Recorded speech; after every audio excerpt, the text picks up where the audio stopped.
21 सितंबर 1842 को उस्मानी सल्तनत की राजधानी इस्तांबुल में एक बच्चे का जन्म हुआ।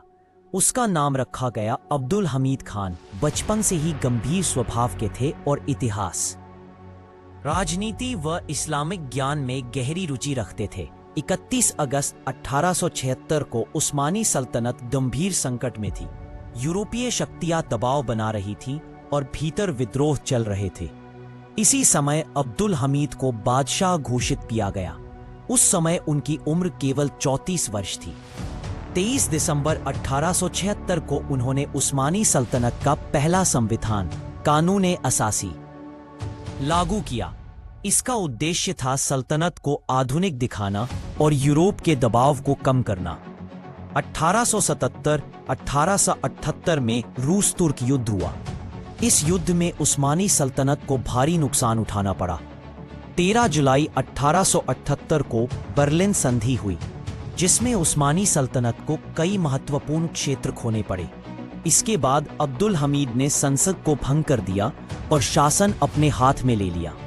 1878 से 1908 तक का समय अब्दुल हमीद का सबसे प्रभावशाली शासनकाल माना जाता है।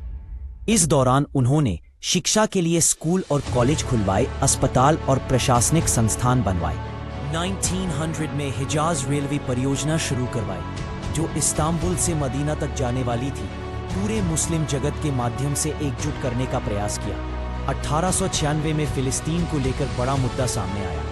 यहूदी नेता थियोडोर हर्जल ने फिलिस्तीन की जमीन खरीदने का प्रस्ताव रखा, लेकिन अब्दुल हमीद ने साफ इनकार करते हुए कहा, मैं उस जमीन को नहीं बेच सकता जो मुस्लिम उम्मत की अमानत है। 1908 में यंग तुर्क आंदोलन ने विद्रोह कर दिया। संसद फिर से बहाल हुई और बादशाह की शक्तियां कम कर दी गईं। 27 अप्रैल 1909 को अब्दुल हमीद द्वितीय को गद्दी से हटा दिया गया। उन्हें पहले सैलोनिका और बाद में इस्तांबुल में नजरबंद कर दिया गया। 10 फरवरी 1918 को एकांत और संघर्षपूर्ण जीवन के बाद अब्दुल हमीद बादशाह का निधन हो गया। उस समय उनकी उम्र 75 वर्ष थी। आज इतिहास उन्हें एक ऐसे शासक के रूप में याद करता है जिसने कठिन परिस्थितियों में भी इस्लाम, खिलाफत और उस्मानी सल्तनत की रक्षा करने की पूरी कोशिश की।